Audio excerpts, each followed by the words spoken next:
So, inaanak ko naman si Lucy, no? Bilang patuloy natin magpapakadala na tayong lahat ay nagdadampay para sa taon na ito ng pagdiriwang ng Jubileo. Bahagi rin naman ang ating pagdiriwang na si Maria ang kaperegrina ng pag-asa. At patuloy naman tayong gabayan sa biyaya ng ating Panginoon sa Kristo. Na makita ko natin na nakita natin sa Ebanghelyo ng alin, yung bagong kasal. Napakahalaga yung elemento ng bagong kasal. Sapagkat contradiction sa pag-aayuno. Sabihin, sabi nga namin, may bagong kasal, exempted sa pag-aayuno. Makikita rin natin natin sa Jesus,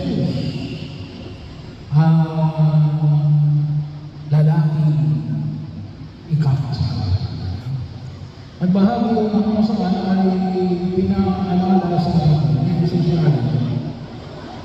na ang kanyang turo ay hindi lang bahagi ng batas at mga tawagin natin ay mga gawain o practices. Ito ay tumutukoy din siya sa isang relasyon. Isang relasyon ay ang bahagi ng tao sa kanyang kapwa-tao, ang relasyon ng tao sa Diyos. Kaya minsan tayo ay nabibigatan kasi nakada natin ay obligasyon lang. Yung pagkilos natin, sabi mo nga, ito ay isang pagdiriwang ng dakilang pag-ibig ng Diyos. Kaya pinaalala sa atin na yung panahon ng Jubileo na ito ay pagdiriwang ng pag-ibig ng Diyos sa pamagitan ni Kristo. Kaya kapag maliwanag sa atin yun, hindi ho natin babatayin ang anumang hirap na dinaranas natin. Madaling lumipas ang panahon kapag nakita natin ito ay isang pagdiriwang ng pag-ibig ng Diyos. So, kapag nakalimutan yan, naging mahirap yung aming pananampalataya. Naging bahagi yung kalulan yung pinamanig dito. Nagiging sisid lang pala na hindi na kaya hawakan ang bagong espiritu ng pagliligtas ng Diyos. Kaya tayo na yan yung pagpapanibago ng banal ng kasulatan. Sana makita natin bagong alam, bagong sisid ng banal. Makita natin yung mga bago, huwag na yung luma. At saan natin lalo sa grasya na ibinawa ng Diyos sa amin sa pamagitan ng kanyang Espiritu at sa pakipagtagpo natin kay Jesus. Bahagi yun, kaya kung mapapansin natin ang pamatayan ng ating pagiging sa the supremacy of God's grace.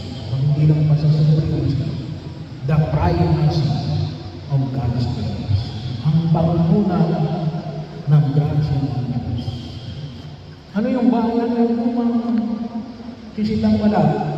Ang lumang sisitang balag na yun, pusong matigas na nakapako sa nakalipas na ayaw magbago. Bahagi yung ang ating pananampalataya, isang pananampalataya na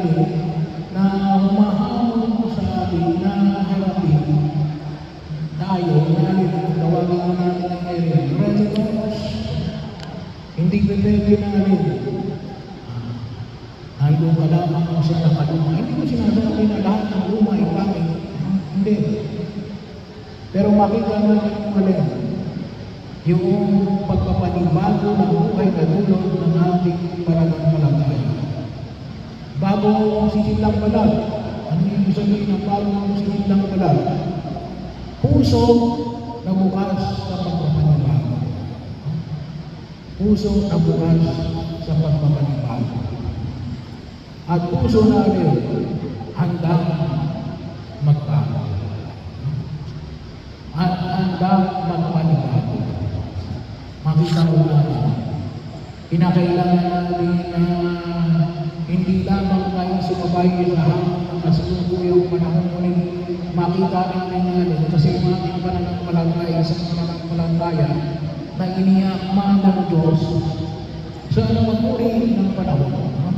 Ano ang sabi natin? Si Kristo ay namatay. Siya ang nakalipas. Siya yung muling nabuhay. Siya yung kasalukuyan. At siya ay pamalik. Siya ang hinahanap. Bahagi mo, kaya nga ang bahagi kung yung mga lalakad ni Jesus sa ating mga kumalawag ka. Huwag ka lang nakatingin dyan sa pagpang. Kinakailangan natin ang pagkilis. Ang pagiging isang disipulo na Jesus na hinihila, hinahanap tayo, hinahanap tayo, at hinuhubog tayo. Hinuhubog tayo. Nagiging bagong nilalang tayo kay Kristo. Kaya nga yung Jubilee 2025, ulit ang Pilgrims of Lord, bahagi ko yun sa gitna ng mga kasalukuyan na nakikita namin panahon, sa gitna ng mga kalungkutan na namin nararamdaman mayroong pag-asa. Ang Jubilee ay bagong alak. Panahon ng pagpapanibago at pag-asa. Hindi ho tayo pwedeng manatili na lamang sa lumang sisidlang balat na puno na pag-aalinlangan at kawalang pag-asa. Bahagi ho, ngayon, panahon na ito, sabi na maraming ang nawawala ng pag-asa. Bakit? Kasi may mga tao wala lang ginawa kundi malimutin yung kapwa-tao. Nakakalungkot. Bahagi yun. Kaya yung maraming tao ngayon na nawawala ng pag-asa, huwag mo malimutin yung ibang tao. Kung kayo manihilig na pinagpala ng Diyos, sana huwag kayong maging dahilan upang malimutin. Hindi mo kayo lumalaki kapag minamalimutin yung ibang tao. Akala ka sa iba. Pag minalimutin mo yung ibang tao, lalaki sila. Hindi kayo lalaki. Kahit na malimutin yung ibang tao. Palakihin yung ibang tao. Encourage them. At makikita natin, kaya nga saan ang gagaling yung encouragement mo? Hindi lamang sa'yo. Ano ko nagaling? Galing kay Jesus. Sa Espiritu ng Diyos na nagpapalakas. Ang Espiritu na nag-aanyaya sa atin na panibaguhin ng ating panalangin. May hamon lang sa mga lay minister. Simula na yung wala ito, pero wala pa silang lupon. Yung magkaroon na holy hour. Kapag sila pumayag, hindi lang para sa mga lay minister, pero lalo-lalo na ako unang higit sa mga lay minister. Holy hour. Yun po yung araw ng Biyernes. Mamingili lang sila ng araw ng Biyernes at kung anong oras. Pero bahagi mo, kasi wala na yung ating apostolado ng manalangin. Yung ating mga holy names, yung ating mga naglilipusyon sa banal na Eucharistia, nawawala na. wala na nagtatalo. Nagkaroon na tayo ng peya, wala na nagtatalo. Our community life, may buhay ba tayo sa ating komunidad? Pag sinabi natin ng community life, pwede yung bawat organisasyon, nasa ng community life mo, hindi ko pwede pamilya lang. Ano yung komunidad mo? Ikaw ay MD, yung komunidad mo. May buhay ba yung komunidad? O ganyan-ganyan. Hindi kaya yung mga sakristan, hindi kaya yung mga erisipel. Yung aming kawang-kawang. At muli po yung tinatawag natin yung lakas ng ating pagnegosyon. So, ang Holy Hour, Holy Year, is not about repeating tradition. Hindi na sapatan every 25 years. Hindi lang inuulit natin yung tradition. Ngunit, isang pag-uuli ng tradition, hindi lang sapatan inuulit natin yung tradition. Ngayon galing. Upang muli natin makita ang kaligayahan at dulo ni Kristo. Makita natin yung kaligayahan at dulo ni Kristo. Ano yung kaligayahan at dulo ni Jesus sa atin? Para ngayon din sa ating magdiriwang ng ating kapistahan, nasaan yung kaligayahan at dulo ni Jesus? Iba pa ho yung kaligayahan natin. Kasi pangaling lumigaya kayo, pero yung hinahanap natin ay kaligayahan at dulo na Jesus. Masabi natin na ito yung kaligayahan at dulo na Jesus. Ang bagong kasal na kasama natin nagtatagpay. Ako baga ay nabubuhay sa pananampalataya nang mayroong kagalakan sa ating pag-ugnayan sa kapwa-tao. O baka naman ako ay gumaganap lamang ng aking obligasyon. Ako minsan ay masama akong loob. Ako baga ay pinahayaan ko na lumago sa aking pagiging bato. At hayaan mo ang Espiritu Santo na magpanibago sa akin. Ako baga ay bagong sisidlang balat na handa na harapin at tanggapin ang pag-asa ng yubileo para sa iba. So mga kapatid, iniimbitahan tayo ni Jesus na inumin ang bagong alak ng Ebanghelyo na may pusong malinis at sariwa. Inaanyayahan tayo na tumahang sa landas na ito na alin, nagpapanibago, huwag tayong malago na humarap sa mga hamon na ipinapanganig ng mga may kapal. Pero sabi na natin, yung kasama namin si Jesus na nagagalak na bilang bagong kasama.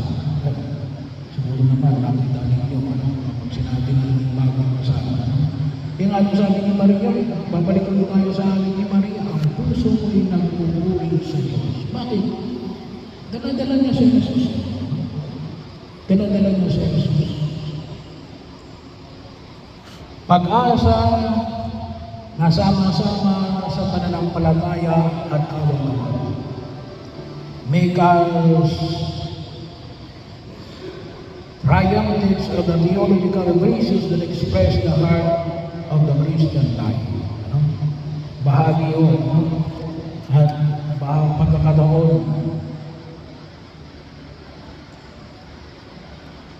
pinaalala tayo ni San Pablo na alin, tayo ay magdiwang sa pag-asa. maging pasensya sa gitna ng paghihirap. At tayo ay magiging matibay sa ating panalangin. Sa pagkakaniwala natin sa Espiritu ni Jesus, tayo ay alin, matanggap natin ang kayamanan ng pag-asa. Maunawaan natin ang kahalagahan ng ating pagtugon sa pananalig natin kay Jesus. Ito yung pahayag ni San Pedro sa kanyang mga sulat.